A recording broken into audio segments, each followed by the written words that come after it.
Welcome to class. This, of course, is Beyond the Hustle Masterclass, where we try to break down the fundamentals of early stage businesses so that you can get the stories, you can get the concepts, and you can build that business not just as a hustle, but so that it can grow to become a big business. Our goal for these lessons are to support and ensure that we reduce the statistic on early stage failures. Today's lesson is focusing on the founding team, and the title of this lesson is The Founding Team Can Make or Break You. The founding team can make or break you.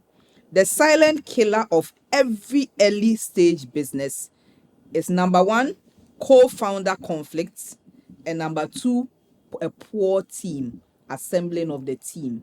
The team would include everybody that is going to work in the business, whether it is sales, whether it is your finances, whether it is your operations, anything you are going to do in the business. It's crucial that you are careful who you are partnering the business with, to start the business with, and who you are recruiting to be part of your early stage team. And it's so important because every partnership is like a marriage.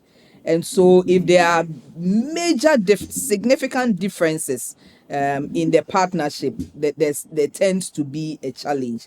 And I'll explain some of the things that you have to look out for and some of the red flags that you have to be careful of when you are starting a business with anybody. It's a silent killer. A lot of potential good businesses have had to close down because the founders had conflicts and also because the team assembling was poor. I'll share two stories with you. There was a company that started in Ghana called Afrocho, and these were very good friends.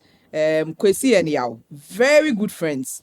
And they assumed, and this was a food delivery company, they assumed that their friendship was also a sign that they can be business partners. And that is the problem. Somebody can be a very good friend, but a very poor business partner. And it happens all the time. And at the end of the day, you may even end up losing the friendship because there are so many differences. What happened in this case was that they didn't define the roles clearly. Who was going to do what? Who was going to take the decisions when it mattered most? Who was going to have the veto power? I mean, all of them are friends. They are peers. So there was a challenge from the get-go. And without defined responsibilities or formal agreements, confusion and resentment can set in very early. Okay. Then there can be tension over money. You see, when you are friends and there's no money involved, it's okay. I mean, there's nothing at stake. But once the business starts making a little money, certain things begin to pop up.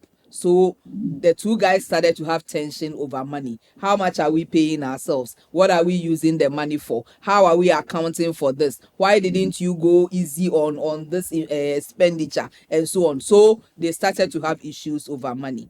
And the lesson you learn from this is that you treat every business professionally from day one. Even if you are friends, you have to set clear rules. You have to have formal agreements signed. It is not enough to have just an informal, oh, Charlie, let's start this gig. Oh, I'm good at this, you are good at that. So let's begin. And then you start. And there's no conversation that has been had on who owns what, who is doing what, and all of that. In my book, Beyond the Hustle, the volume 1, I share a story from the CEO of Kawamoka, Amy Beth Kwanson, and she was sharing this story about when she had just left too. She wasn't married, and she had this opportunity to partner with a chef for a contract. From that contract, she felt, oh, let me start a business in food delivery. So because she cannot cook, she looked out for somebody who was a chef, and they partnered, and they set to work. They set up the place, the chef, and then the chef had to travel, and so a lot of the work now fell on her, who was supposed to be the business developer. And then she called out that they should have a conversation again, because if they were sharing 50-50, then the chef had to do a lot more work than she was doing, and it became some confusion, and ultimately the chef said, I'm not interested in this again. So she was saddled with a huge contract and no chef. She had to find another chef who wasn't quite as good. I mean, long story short, they lost the contract. Okay, and there are so many lessons with it. When she was finding the chef, I mean, the passion, the enthusiasm, the excitement. Oh, I have a new business. All I need is a partner. Maybe you can bring money. I'm bringing the deal. So we lose track of a lot of things that we need to take care of. There needs to be a formal conversation. You put the friendship aside. You have a detailed conversation on who is doing what, who is earning what accrues to you. If you are putting in money, what is the return on that investment? How do we pay expenses, or do we pay debts before we pay you? What kind of investment is it? Are you a silent partner, or you want to be a partner who is involved? Where does the business go from here? What is my view of expansion? So much that needs to be talked about right before the business, even before the business takes off. And the core idea here is that startup founders face critical early decisions, okay, about equity, about co-founders, their role in equity, their control. All these can make or break the business. All right. So that is on the co-founder angle. Then we come to the team that you are assembling. For most startups, the mistake we make is that, oh, I don't have a lot of money to hire professionals who know their job to do this. Oh, so let this little cousin of mine come in as a salesperson, or let me hire my brother's girlfriend to come and do my digital marketing for me. Oh, let this my father's cousin, and you recruit family members into the business. Control becomes difficult. Managing their expectation becomes difficult. There are some decisions you have to make regarding them, and you may be called into a family meeting because you are not treating your cousin or your brother well, and that can affect the business. You are also looking at the money you have to pay, and you are thinking, I'm a small business. If I hire somebody who understands how to market, if I hire somebody who is very good at the factory operation, it may cost me a lot of money that I don't have. So let me hire somebody who doesn't have the criteria or the educational level that I'm looking for as a stopgap, and then when the business picks up, I will hire somebody who knows what they are doing. That can spell doom for your business.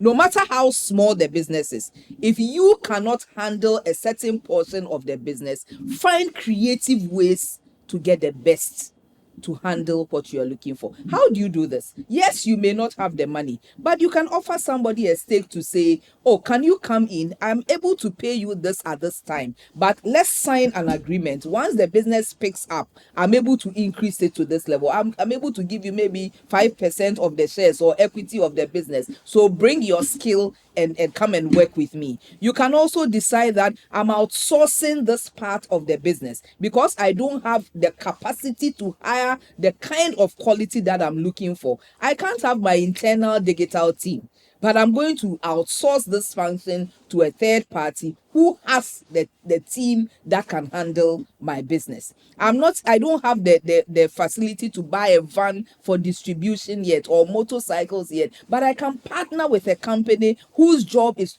to do delivery. And once the customers pay me, I pay that company so that they deliver my goods in a professional way. So many ways to look at building your team.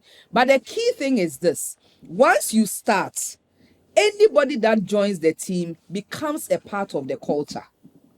So if that person has a tendency to be late, and because they are a friend or a family member, you cannot reprimand them, please know that everybody else that joins the company after that will follow the same culture. And it becomes very difficult. And sometimes these people can do you in to the extent that the business will not have a chance to survive. Whatever you do, please be mindful of who you are getting in to help you build your startup. Very important. What are the learning points for today? Number one, choose co-founders based on skill, not just friendship. So if you're looking to start a business and you realize that I'm very good with marketing, but I honestly can't handle my books, my financials, or I don't have the skill required to deliver this service or product, then the partner I'm looking for must be good in the area that I don't have a skill in.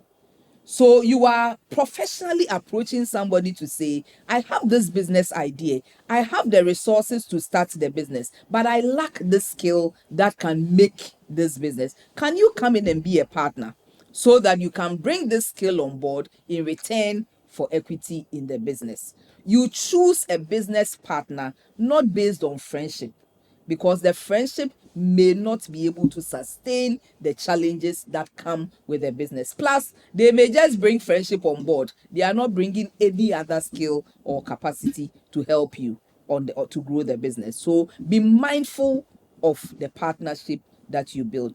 Clearly define roles from the start. From day one, agree that I am doing A, B, C, D. You are doing E, F, G, H.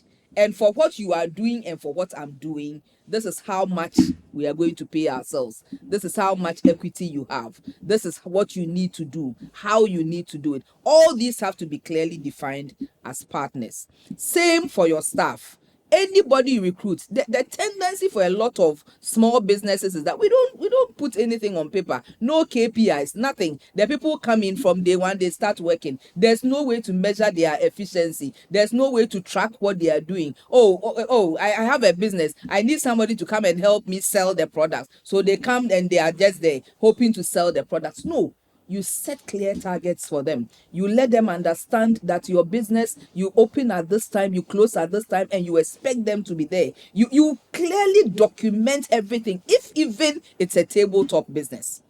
And that is how you build the foundation for businesses that don't assume that because the person says I have marketing experience or I have cooking experience, then it means that they can. You need to take them through the process for them to understand what you are expecting and document same. Sign written agreements all the time. And now, thanks to AI and all of that, you don't need to hire an expensive lawyer to draft agreements. You can have basic agreements that you can, craft, that all of you understand, that you can. If you can afford a lawyer, thanks be to God. If you cannot, there are so many documents you can customize for your use that clearly spells out all the things that you are agreeing to do. Schedule regular check-ins for alignments. I would say every week, sit with your partner and look at where you are going, what everybody is contributing, the challenges that you are facing, so that you can make amends or you can make changes and then allow the business to grow. Number 5, be ready to sign in new talent as the business grows. Startup founder, you are not be all, know all. As the business is growing, understand where your limitations are and hire skill to fill the areas that you are deficient. Yes, you had the vision, you have the idea, but you are not an expert in finances. You are not an expert in digital marketing. You are not an expert in every subject in your field. So as the business starts to grow, please, please, please don't say it is too expensive to hire a bookkeeper. It can make or break your business. Invest in the right skill to do the job that you are handicapped in and you cannot do or do not understand. Recognize when to let go of a co-founder. Sometimes you realize that it is not working. It is very important that the two of you sit, decide how to break up the business and let everybody go their way, and then you all go and pursue other things. The longer you linger on and hold on to a partnership that is not working, the greater the resentment becomes, the animosity becomes, and then at the end of the day, the business completely shuts down because that arrangement did not work. We need partners to work with.